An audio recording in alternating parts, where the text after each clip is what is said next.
All right, hey there, folks. Since book tour and conventions are still on a staggered return, I figured I'd keep bringing book tour to you. So, welcome to Russ's Rockin' Rollercoaster, Season 9, Intriguing Interviews with Creative Minds.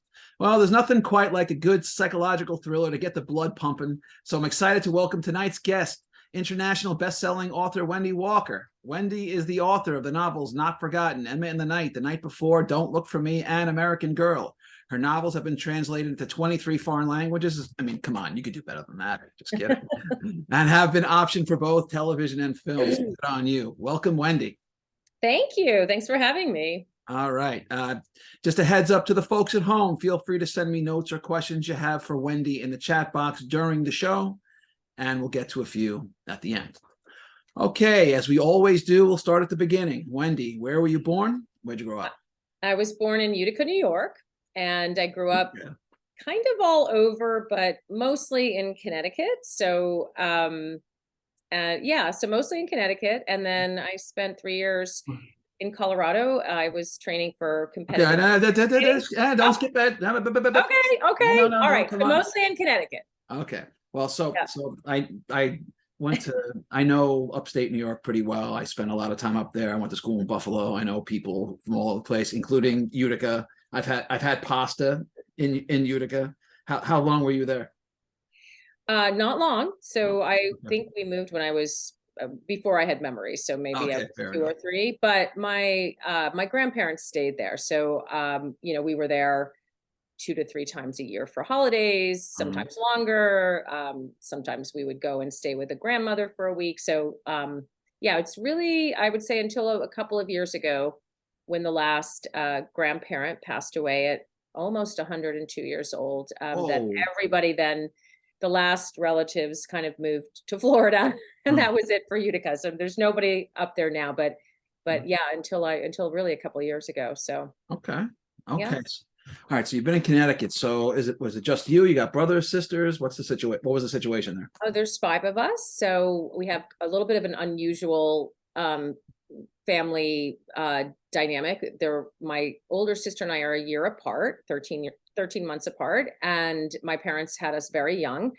And then they waited 10 years until they were more, financially established and on their feet. And then they had 3 more children. So I have siblings who are 10 years younger, 13 years younger, and 18 years younger. And there's 4 boys and 4 girls, and the youngest is a boy.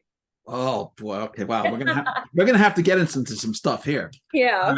All right. So it was really you and just because of the age differences, I'm just assuming that it was sort of you and your sister were sort of, and then sort of the next gen. Did you kind of feel more? Did you and your sister feel more like aunts to your youngest siblings, in more auntie-ish than sisters? Because I think when we were in our 20s maybe, but like I would say once they were sort of adults or teenager over 18, the dynamic changed, and now we're all really good friends, and we have a reunion twice a year. The younger ones have started having children, so we have these waves of children coming, and we're actually very close, and I don't feel maternal towards them anymore. And it's interesting, we had some old family videos that my aunt put on digital format, and some of them were from family Christmases when I was a teenager and in college, and so the other siblings were very young, and my older sister and I we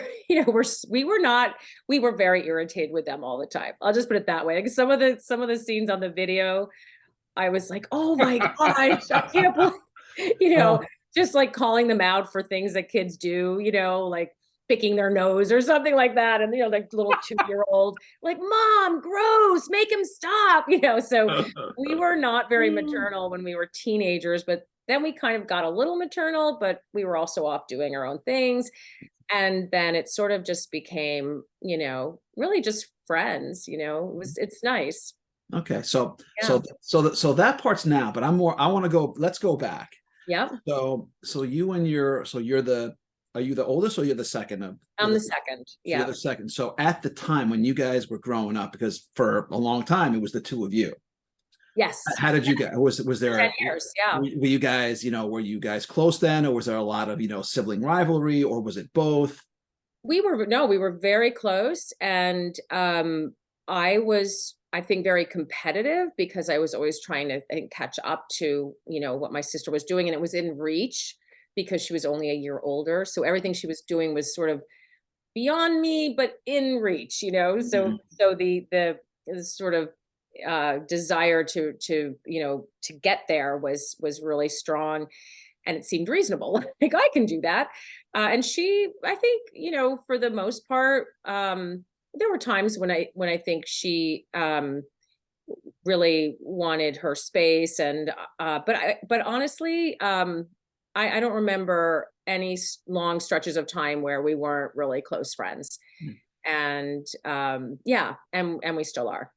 Did you guys, did you have, I mean, I'm sure you had your own friends, but did you kind of roll in the same circles, or was it kind of like she did her thing and you did your thing and sometimes Yeah. you would connect, or?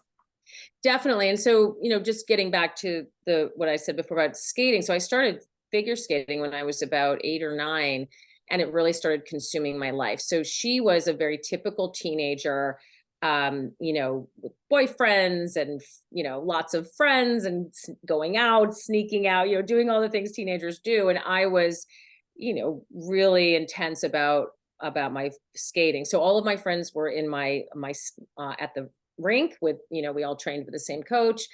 And so we had very different circles of friends and different interests. So yeah, there was, I think, definitely a divide as that started to happen. But until we were about 9 or 10, we were pretty inseparable, and just a year apart in school. So she had friends over, I would hang out. If I had friends over, she would hang out, and it was, Okay. yeah. So we're going to get a little more into that in a second. So as a kid though, let's put a pin in the skating just for a moment.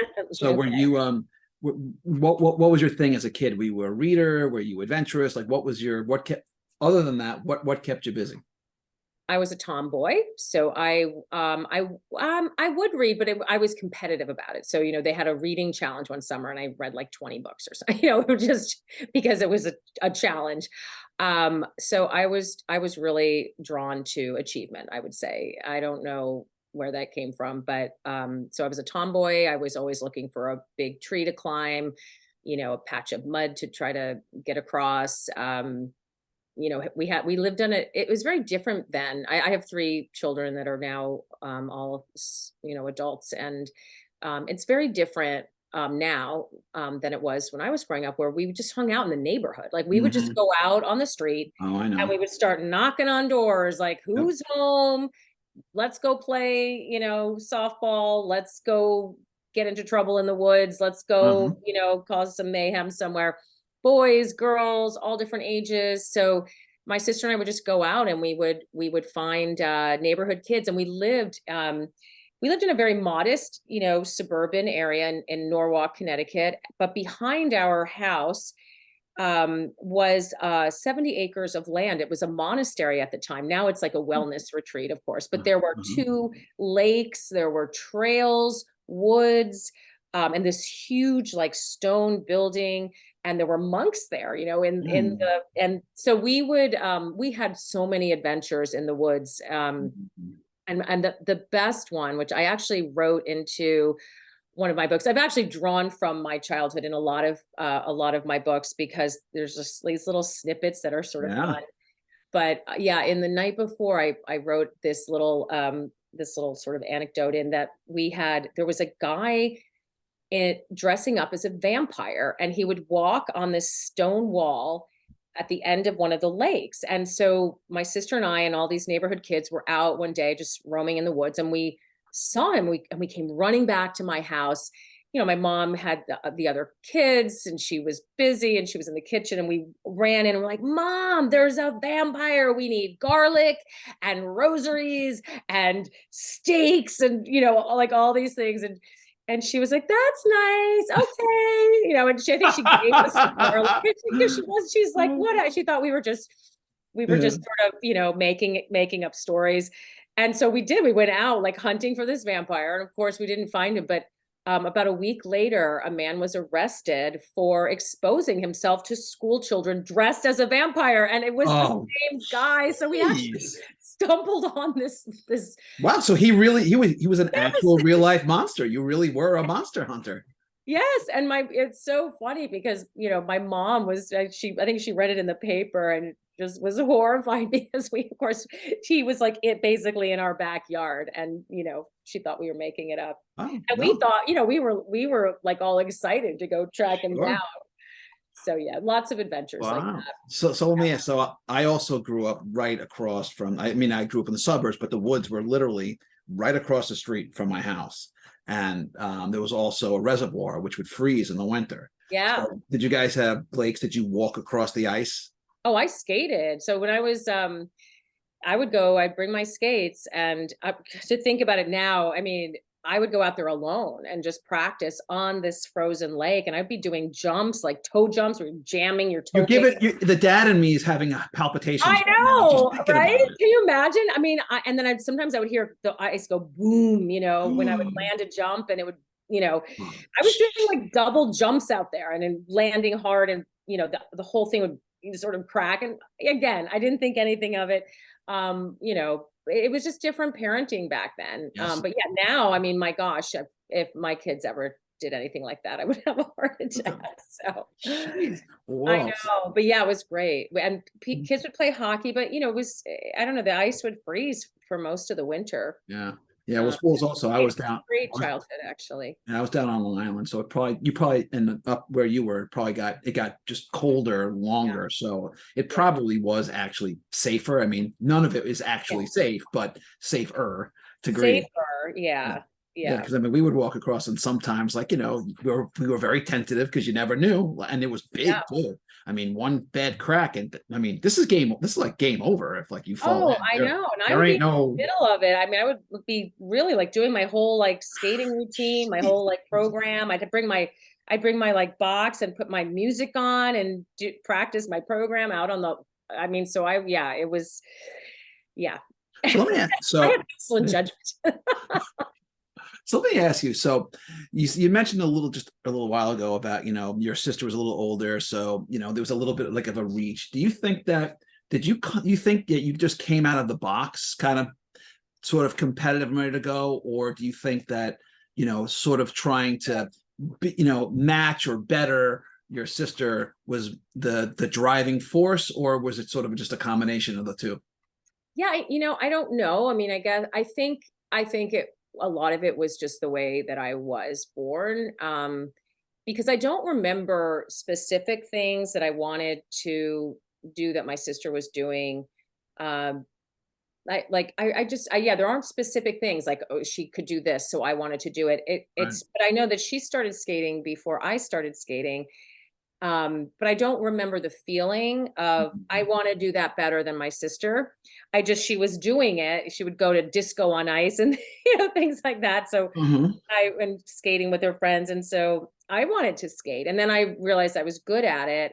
So it wasn't I don't remember ever feeling that I wanted to be better at something than she was. And she was a horseback rider actually, and she was a really good like barrel racer, and we had horses. So she was a really good rider, and I rode, but I never felt the desire to Mm. be, you know, to be better than she was Right. at horseback riding. So and I don't think she ever felt that I was stealing her thunder or trying to. But I have to imagine that being the second born had an impact. And of course, I don't have memories from when I was extremely young.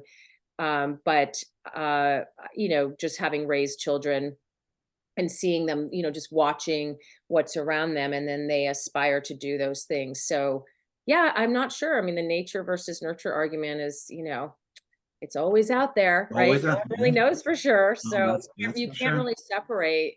Yeah. Although I will say I have three sons, and they're all very different. And I Two of them in particular, their personalities were formed before I think they had any even awareness of, what birth order they were. So Okay, fair enough. All right. So now now I do want to shift over to the skating. So, okay. so you got into skating. You said, "Hey, I think I'm digging this," and you realized you had some skill. What kind of real inner drive was it? Just look, we as kids we do all sorts of things. You play games, you run around, you skate, you play ball or draw, Yeah. whatever. But you seem to have a real passion for it. So, to talk to me about that a little bit. Yeah, I mean, I guess I just started to get good at it, and I wanted to be better, and then I wanted to be better, and I wanted to be better, and it's there was something extremely satisfying uh to have very distinct goals. I want to land this jump, and every day you go to the rink and you just practice that jump, and then you land it one day, and it's just so tangible. It's such a tangible accomplishment, right? So I think sports sort of lend themselves to that, especially individual sports where you're like running, or things that you can measure, and it's not dependent on other teammates or the other team you're against. It's just you. What can you do?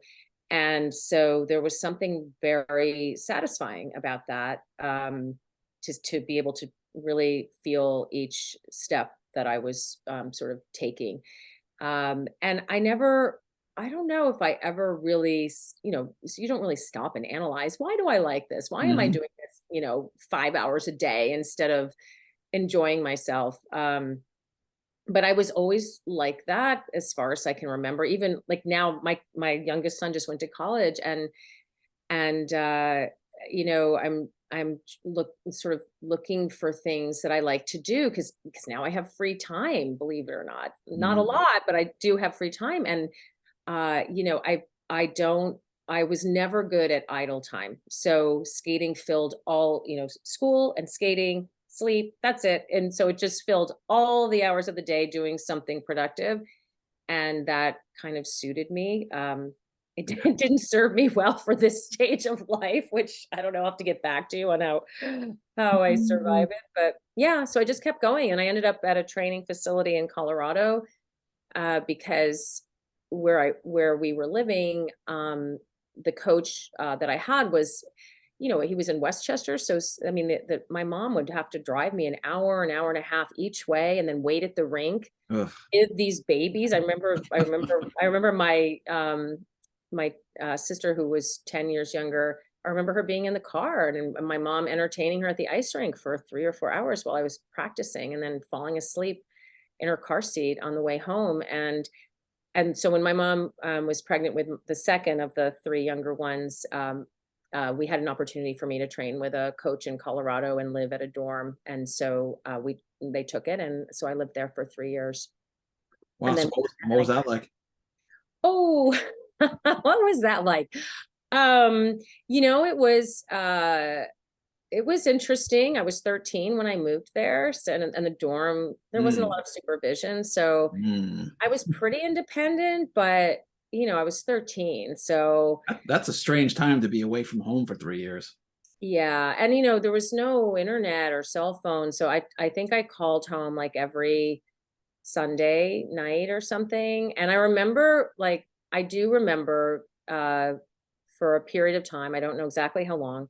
And I would call, and it had the phone with the cord, and I Yeah. would pull it in. There was a little closet next to the public area where the phone was. And I would pull the phone into the closet and close the door, because when my little sister would get on the phone and tell me she missed me, I would like start crying. And so, Uh, and I remember that, and then I distinctly remember when that didn't happen anymore, where I sort of, it's so painful to feel that, to feel, the disconnection from your family. yep. And at a certain point, your brain makes a shift, and it starts to attach to other things that are in your environment. So I had friends, I had a lot of older friends.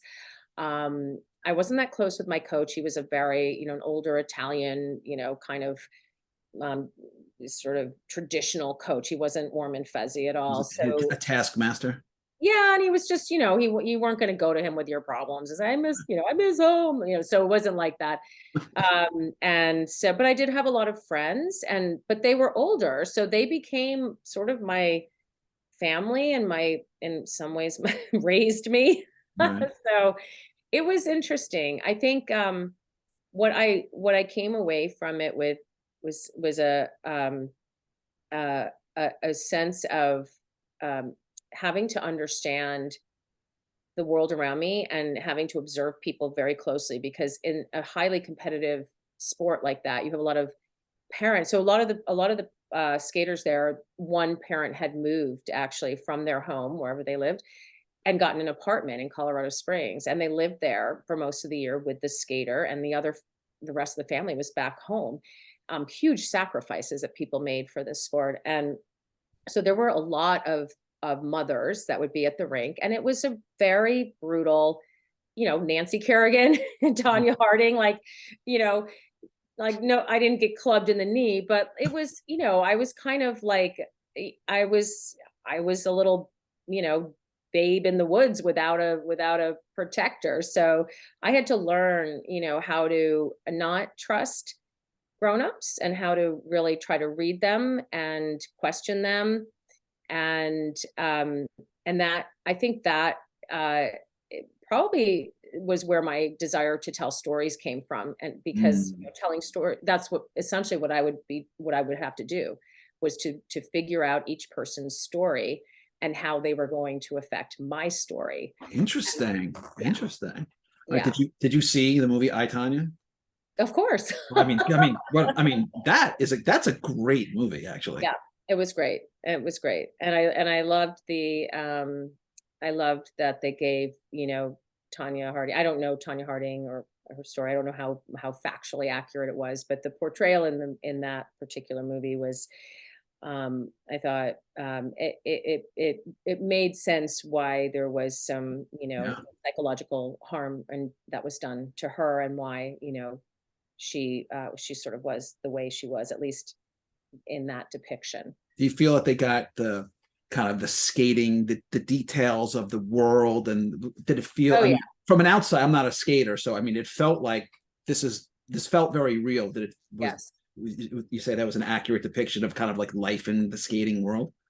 definitely. Okay. So how far did you? So I understand that you had some Olympic aspirations at one point. I mean, I did. I never got even close to that. So, but of course, that was every skater's aspiration. So, when I quit, I was still in the junior division. So I was not. I was a very long way away. But when I went there, it was not, completely unreasonable. But one of the things that I learned when I was there, and this moment I remember so clearly, was sort of realizing that the training facility there was, it was there to make a profit, right? So Mhm. there were skaters from all over the world. There were Olympic champions and national champions Mm. from every country that would come and train with this coach. Right. And then there were a ton of local skaters, and then there were a lot of skaters like myself who lived there.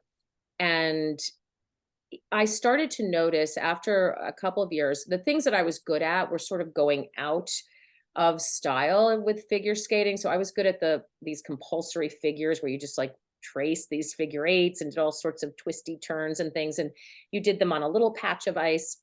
And they used to be part of the competition. But when it became televised, that's Mm. extremely boring to watch. I mean, even when it was televised, they wouldn't even show them. I mean, it's really boring to watch.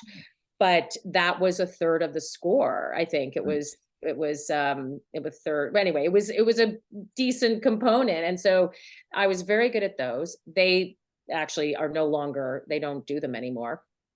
And I was very good at the artistry, but I wasn't a good jumper. And if anyone who follows figure skating knows that you have to do triple jumps, and I could not do triple jumps. I just, for whatever reason, just didn't get to that level. I sort of hit a wall at double jumps. What was And that? So what was that like for you to, I mean, there must have come a point where you just said, you know what, yeah, that me and them, we're not even really in the same, we're not even doing the same activity anymore. Yeah.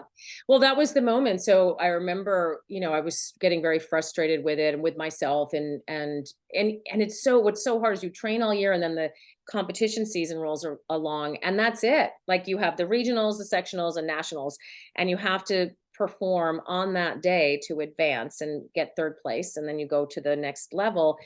And to have a whole year go by. And then, one year I got fourth place. I was runner up at sectionals to get to nationals. So I didn't get to nationals and, things like that. And it's just, so you also have to have this really, a lot of fortitude there. Well, and it's just being able to calm your nerves and not overthink and compete under pressure. And I was terrible at that because I'm such an overthinker. So I'd like be out about to start my program and all that would be going through my mind would be, I'm going to fall. No, you're not. Stop. Shh. All my brain. Okay. And I think competitive athletes they can really learn to control their thoughts. They slow it down. Yeah. Like I can't even meditate. I can't meditate for 5 minutes. It's not my personality. So, okay. Anyway, so yes, it was frustrating. It was definitely the death of a dream. It was a very pivotal moment when I realized that I was not ever going to get close to this dream and that I needed to move on. Okay, so which we're going to do right now. So I'm going to skip ahead a little bit. So I've been working in the real estate market for the last 20 years. So I spent a lot of time in the financial markets. So you spent a little time in the financial market yourself. So what did you do? What did you do and what did you take away from that? So yeah, when I quit skating, I needed a new like goal, right? So I needed something really hard. And so by the time I went to college, I had decided I wanted to be an investment banker. I didn't even know what that was. I just knew that people there were really powerful, made a lot of money, and it was really hard to do.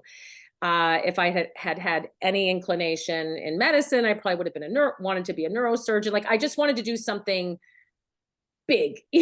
So, and hard and difficult. And so I spent 4 years, studying economics and political science. And I got a job at Goldman Sachs in mergers and acquisitions, which at the time was like the most badass thing you could do. A little Gordon Gecko on the make. Totally. Yeah. It was totally that. It was the end of an era where mergers and acquisitions were, we still had like, hostile takeovers and all these defenses, that you would, these sexy names, poison pills and golden parachutes and all this stuff. So yeah, I did that for 2 years and then realized, I think, not long into it that environment was not a one that I wanted to stay in. And also that, I set this goal for myself without even really knowing what it was. I really like finance. I like the certainty of numbers, but the environment and sort of working insane hours, having zero control over your life when you're working and for what, and then just to be working for money, with nothing else, really attached to it. That was hard for me. It just was not the right set of, Do you watch Billions? Yeah. Yep. Did it give you like tremors? Like no, I watch skating too. I'm just kidding. I like really when I move on from something, I just let it go. I don't look back. All right, good, fair enough. So you wound up with a law degree from Georgetown. So we're gonna power through this kind of quickly. So you went from being a skater to an investment banker to a lawyer from Georgetown, which ain't no joke. So what kind of law did you practice? So I went there wanting to do public interest law, something in women's rights. I became a radical feminist on Wall Street because it was so misogynistic. So I wanted to do the opposite of that. So no, we weren't allowed to wear pants. So imagine women were not allowed to wear pants to work. And I'm not talking jeans. We weren't allowed to wear a pantsuit. We had to wear a skirt. Oh, no. So, it definitely, and I had gone to Brown. So I was, my brain was like, whoa, what is going on here? So, yeah, I wanted to do that, but I had some student debt from law school. So I worked in commercial litigation in New York City, but I had met my future husband. So after about a year, we we got married and we moved out to Connecticut. And then all of a sudden, all of this sort of desire to achieve all these things just kind of stopped. And what I desired most of all, I think, was to have children and to create a childhood for my kids that that I had had briefly, but then did not have Mm.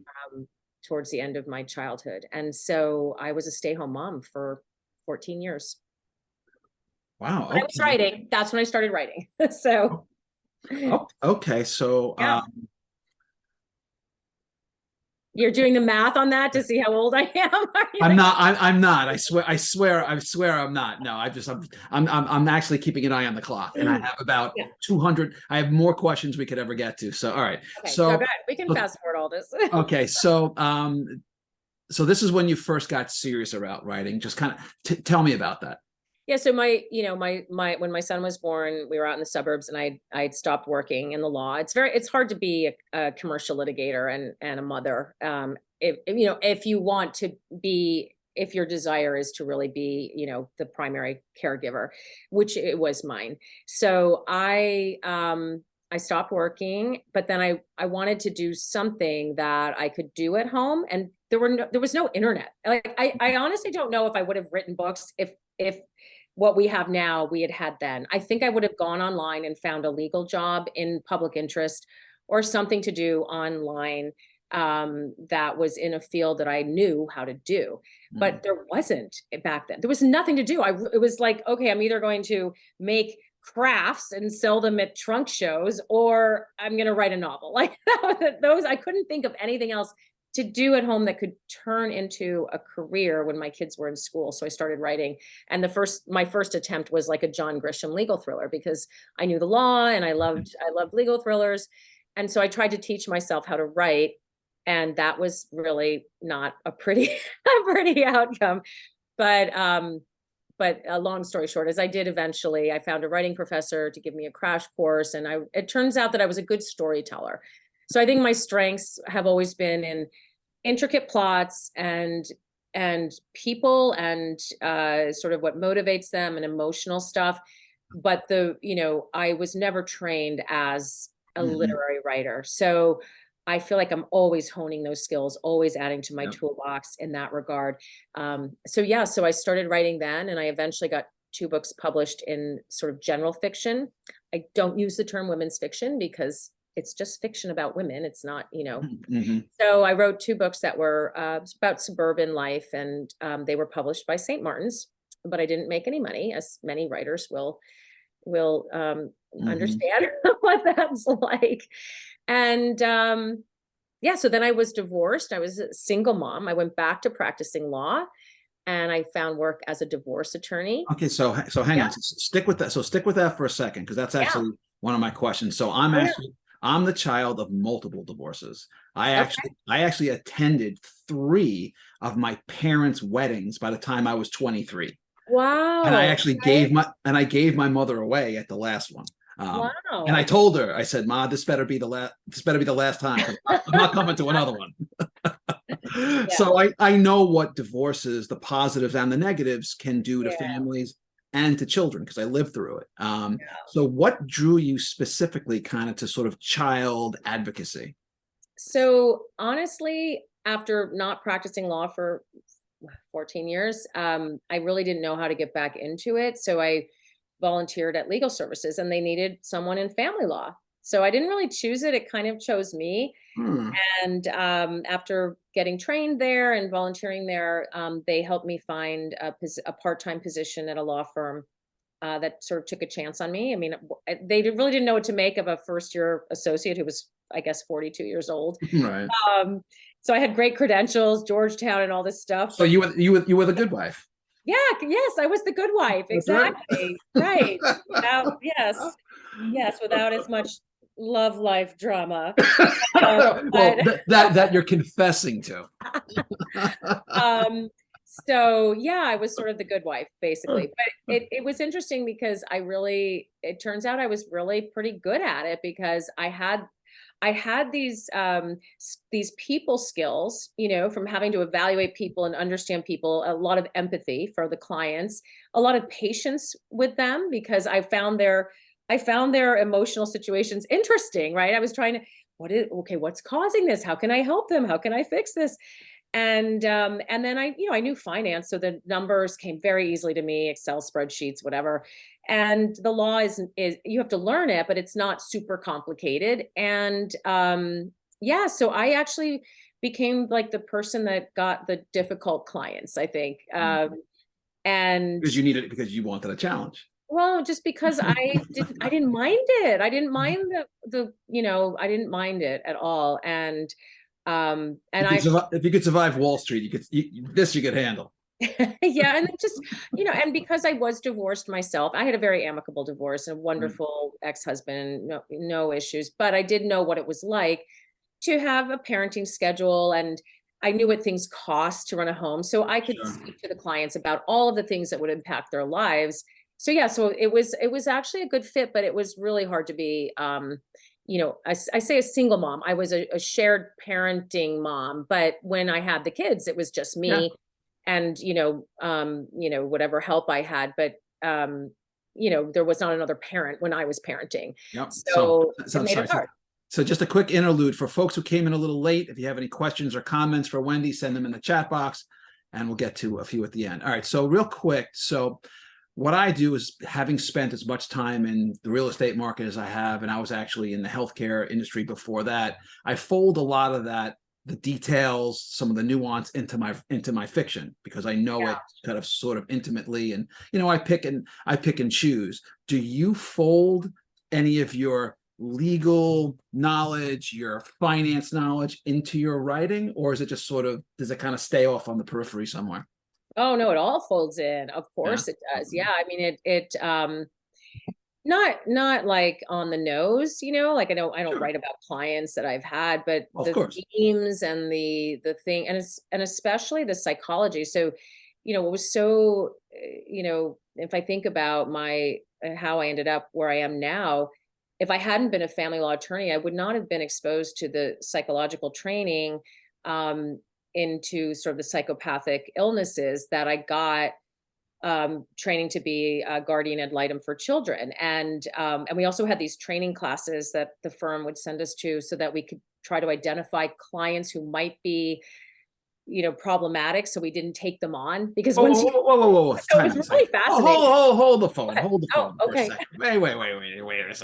Wait a second. Hold. Let's back this truck up just a couple of bits. Okay. The psychopathic what now? Go talk to me. So and this is always getting redefined, but there are two basic types of mental illness. So there are the ones that are I guess you could say chemical. So bipolar disorder, depression, anxiety, schizophrenia. Those are things that I think are largely hereditary, and that can be treated with medication. Right. There's another group of illnesses that they used to be divided up into. I mean, it changes all the time, the DSMs and everything, but they are the sociopathic illnesses, so sociopathy, and those are the common thread is that people who have a variation of that illness lack empathy to some degree. They don't have the normal sort of people interaction skills and feelings towards other people that normal people have, people without those illnesses. And so, and it manifests in different forms. So narcissistic personality disorder, they have this external facade of, self-importance and arrogance, and everyone, if someone looks in the mirror too much, people say they're a narcissist, but an actual narcissist, that's all a facade. And what's underneath is, this very fragile ego. Then you have, borderline personality disorder. You have psychopaths who have absolutely no empathy, and they kill with, those are the serial killers, right? So Right. there there's a whole spectrum, histrionic personality disorder. I mean, it's, and so, but that's the one thing is that they all have in common is that it's not, you can't treat it with medication. Right. It's very hard to treat with therapy. Right. There's a structural component to it in the brain. And there is a big debate of whether it's nature or nurture, because when those pathways are forming for like healthy interactions and empathy for other people and a healthy ego and healthy self-esteem, though that's in the first 3 years of life. And so very few people can recall what their caregiving was like in the first 3 years of I life. watched a documentary. This is probably 15 years ago or so, maybe more. And it was about, our serial killers. Are they born or are they created? And this one guy was saying he had, as a child, he had all the hallmarks of being a serial killer. He was torturing animals and on and on. He got adopted by this family that loved him to death. And he said they saved me and they saved a lot of other people, because if I had been left to my devices, I would have been like an absolute monster. Yeah. But the fact that I had the rights in that case, it was able, I mean, I'm not saying that necessarily would happen in every situation, but there does seem to be at least some anecdotal evidence that there can be some outside influences that can keep you off the worst path. Yeah, I mean, I think, a lot of it just depends on how much damage was done and how much, what the empathy deficit is. And it's still a mystery. It really, like I'm constantly, this isn't in all of my books. All of my books have somebody who is sort of sociopathic. And so that's what I kind of research. I'm always doing research to update, and I'm like, oh crap, it changed again. I have to change. So that's actually that's the question I want to get into now. Is sort of, you focus on these psychological thrillers. You seem to really have, that's kind of your space. I want to ask a question, because I'm curious about this. Do you think that at least part of your, whether it's a passion, an addiction, whatever it is to write this, do you think a component of it is that you kind of have this inner desire, this drive, this sort of because you've told me in the last hour about how you like challenges and you like figuring things out. Do you think that a part of the writing these kinds of stories is your way of saying, I'm trying to really get to the bottom of why these people are the way they are, and if I keep going long enough, I'm going to figure it out? I think not globally. I think that I find it interesting when I read a new study about, nature versus nurture. And I think, I'll sort of bank that, but I don't have a burning curiosity to solve that question. I don't know that it will ever truly be solved. Probably There's not. so much about the brain that we don't understand, even about memory. My first thriller, All Is Not Forgotten, was about memory science. And even in, the years since I wrote that book, they still aren't where they thought they would be in terms of understanding memory. So I don't have a burning desire to solve that question, but I do find it fascinating to sort of come up with a character that I find has been impacted by something in life, usually trauma, right? And how that trauma then manifests in that character and sort of starts to inform decision making and emotion and the challenges to sort of work through that trauma. And so that becomes the question for me. Whatever issue it is, if it's, there's one book that deals with grief and loss, and what does that process look like? My latest book coming out in June is a trauma that is like an eventful trauma, and what the fallout is from that, something that sort of shakes up this woman's life. And so, so in each book, I'm sort of asking this question: what would this do to a person? Mm-hmm. How would it affect them? And then, of course, I love the puzzle of the plot. So for me, Really, I do love the plot and coming up with good twists and turns and weaving things together and creating a puzzle that, that readers have to sort of figure out. And with a lot of psychology involved. So it's not so much like a traditional Agatha Christie who done it, Yep. like, oh, there's this clue and that clue. It's like this person is this way, this is how they behave, and then these things have happened, and this other person is that way. And so it's more of a, what type of person would do that type of thing? Okay, that was great. But now it's a time for a special segment on the show where we spin the wheel. On the wheel are 7 possible categories. Oh Whoever gosh. lands is what you get. The categories are apocalypse, stranger in a strange land, cold case, music lover, Benjamin's button, desperately dreaming Dexter, and everyone's new favorite, kick him in the junk. All right, I'm going to spin the wheel, and whatever you get is what you get. You ready? What do I do with it? You'll think. Okay. All right. So what do you get? And you got Benjamin's button. This one keeps coming. It's a new one, but it keeps coming up. All right. So here we go. So Benjamin's button, you have 2 options. Number 1, much like Benjamin Button, you can live your life fully in reverse, where you were born incredibly old and then you get younger until you reach your cellular state. Or you can relive your life only knowing that any changes you make in your past, knowing how your life has already unfolded, will change your life in any number of unpredictable ways, likely resulting in a life that doesn't quite look like the one you have now. So, life in reverse or life do-over. Which do you choose?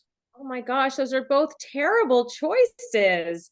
And when you go back in your life and sort of, is it static, or are you just reliving each moment? I have to I imagine mean, that you'd can make you all change sorts. it as you go? You'd Like that, probably, I would do. you'd probably make all sorts of changes. I would go in reverse, but then I would tweak. I would tweak things in reverse. I would not. The reason I can't, I mean, I would love to go back, and I would love to not, to see what my life would be like if certain things hadn't happened, or if I hadn't made certain decisions, or hadn't been impacted by certain events. But I have, these 3 amazing children, and a great career, and amazing friends, and a family I'm close to. So risking that, I'm not that kind of risk taker.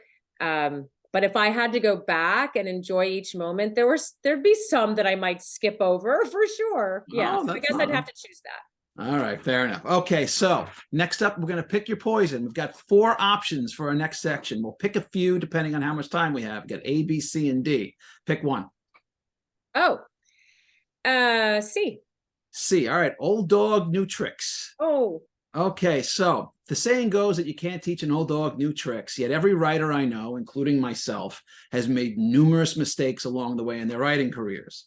What's one mistake you made that hurt like hell at the time, but you learned from and endeavored never to make again?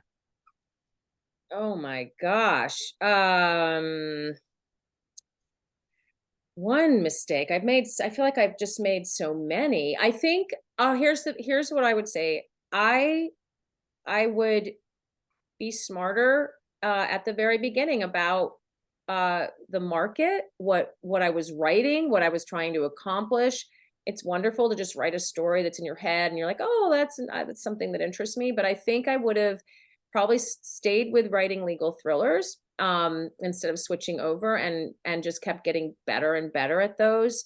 I think I got sidetracked by writing, stories that I felt like I just wanted to get out there. I had no idea how crowded women's fiction was, or fiction. I had, I think I would have been smarter in that juncture. I would have just kept writing legal thrillers until one of them, eventually was good enough to sell. All right, fair enough. Okay, so we have a little time, so pick another one. So you got A. A. All right, all right. We're gonna go to our advice column. You and I are both in the writing business. So, what's the best and the worst writing advice someone ever gave you? Wow. Okay. So I think the best advice would probably be when I was advised to write a psychological thriller. And that was, I was actually going to stop writing and just I had gone, I was practicing law again, and it was just too much to be doing both.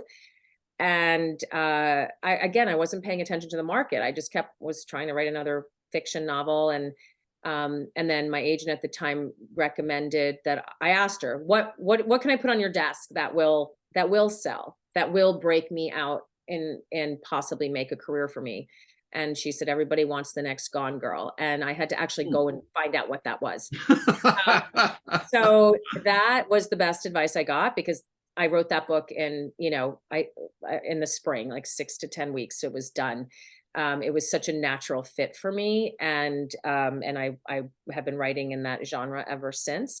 I think the worst advice is, and this for psychological thrillers, when people say, show don't tell, I know that that's like, writing 101, the first thing they teach you.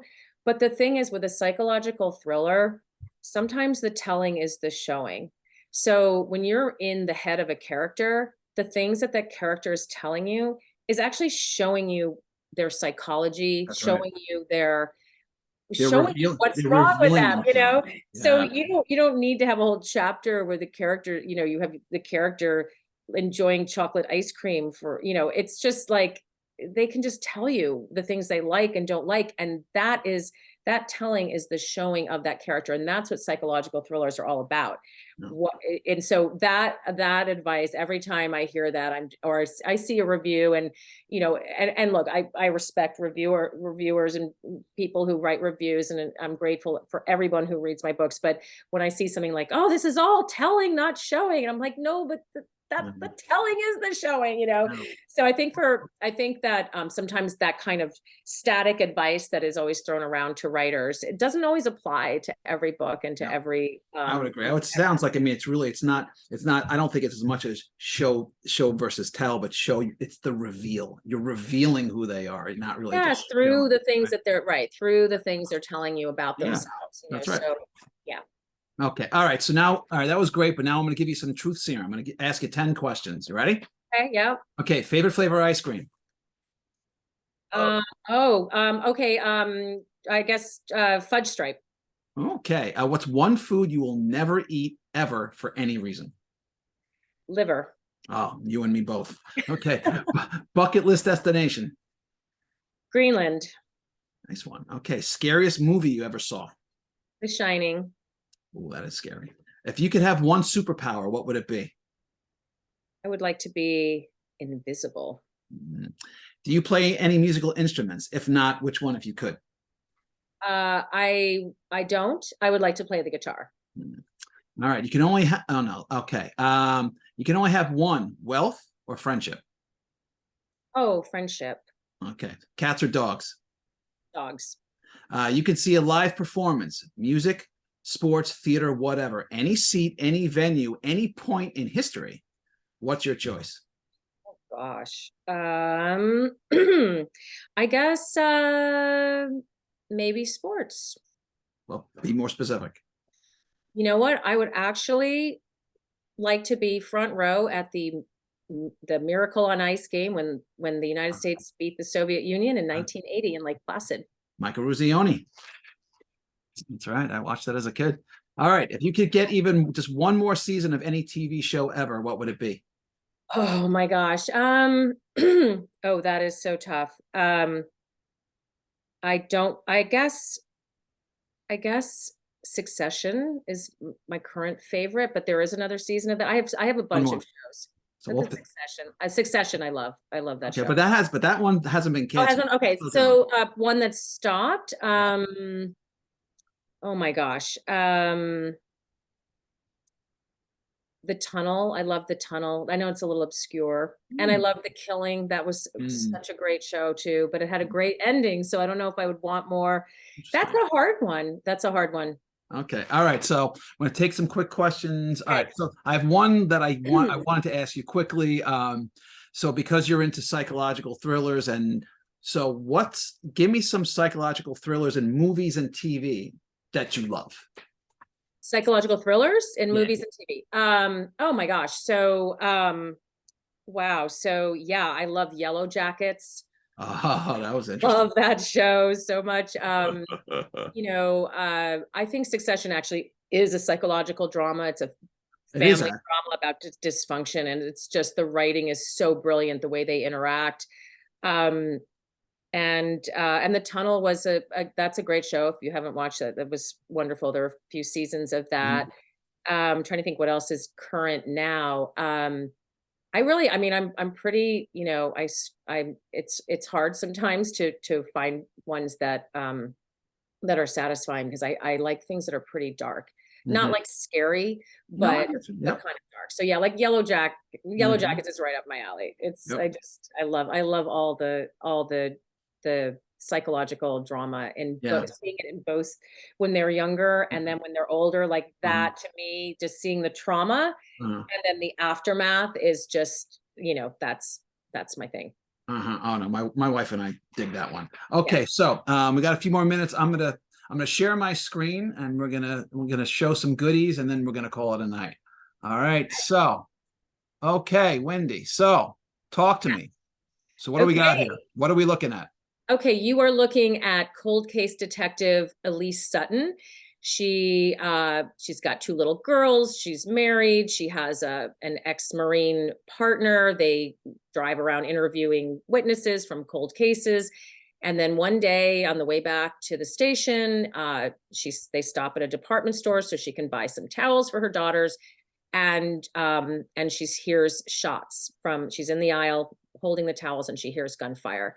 And she's never fired her weapon outside of the range, but she pulls herself together and she weaves her way through the aisles. People are scurrying, it's mayhem, and she gets to this place where she sees the shooter. He's holding a rifle at a man with his hands in the air, and there's just a series of movements, and she takes the shot, takes out the shooter, and then the man who was being held at gunpoint disappears in the sort of the chaos that follows. So she has taken one life to save another, and in the immediate aftermath, she is extremely traumatized by that, and she can't remember the exact movements that happened and whether she had to take the young man's life in order to save the other man, and she can't remember if he had moved out of the way, or if she just can't remember, and it tortures her. And so one day this man whose life she saved shows up in her life, like it's a couple weeks after all of this happened, and they reconnect, and he gives her the answer that she's been looking for. But the conversation quickly goes sideways, and at the end of it, she finds herself choked out in her car with a bouquet of flowers in her lap. And from that moment on, he becomes her stalker, and she has to use all of her skills and knowledge of forensics to find out who he is and to stop him in his tracks. And the sort of interesting twist is that she used to teach forensic science at a local college, and all of her materials are online. And it becomes very clear to her early on that he has accessed them. So he knows everything that she does. So the game of cat and mouse is sort of escalated by that. I also have a fun narration, a second narration that shows up every few chapters about a hunting cabin in the woods. And Hmm. I don't really tell you what the time frame is or how it Hmm. connects, but there are human remains found in a cremation oven that is normally used for the animals after they've been uh, whatever they do to them, dressed, I think they call it. That's the nice word for it. And so human remains are found. And as those chapters unfold, you start to realize there's a connection between what happened in that cabin and what's going on in this cat and mouse game. And you find out at the end. Well, It's deeply psychological. It's written in first person, present tense, with Elise Sutton, who's sort of a badass. She becomes a badass, mhm. detective, and her partner Rowan, who is, her best friend, and her daughters are threatened. So there's a lot of breathless forward action, but a lot of trauma psychology and this kind of cool other narration that creates a real puzzle throughout the book. All right. Well, wow. So a real family friendly crowd pleaser. Okay. There's Well. not, my books don't, they're really not, there's not a lot of horror, violence, and it's more just the situations, Yeah. and will she get out of them? Will she Yeah. will she stop him before he causes any harm to her family and to herself? Well, I know what's next on my to purchase list. All right, Great. everyone, go grab yours. That sounds fantastic. It's available for pre-order. It's out June great. 13th, but you can June 13th. pre-order it. Oh, And great. yeah, anyone who's interested, pre-ordering is really, sometimes you can find really good sales on pre-order, but it really helps authors to pre-order. It just sends a signal to booksellers that you're interested in the book, and they order more, and it's just, it's helpful. So if you think you might like it, it's available for pre-order. Well, you got one guy who's going to be pre-ordering it as soon as we're done tonight. All right, that was great. That was great. As for me, if you speaking of badass detectives who like to get themselves into trouble, I will encourage, if you like a little twist with your mystery fiction, I'll encourage you to check out my sci-fi noir series featuring hard-boiled private detective Angela Hardwick, who in my mind is part Blade Runner, part Doctor Who, part Atomic Blonde. The first 3 books in the series include Crackle and Fire, Fractured Lives, and Hot Ash. They are all standalone mysteries that can be read in any order, but there is character development throughout, so your mileage may vary depending on whether you like to be in on the action from the beginning or you like to jump in whichever plot you like the most. All 3 Hardwick novels are available on Amazon and published by Crazy 8 Press, and I'm right now editing book 4 in the series, which will be out in September. All right, that was great. That's our show. I want to thank Wendy for coming by and telling us your story, which is great. And I want to thank everyone who's stopping by, who's watching from home. I'm your host, Russ Colchamiro. So as always, be safe out there, be kind, and I'll see you all next week. All right, take care, everyone. And thanks again. All right, bye now. Bye.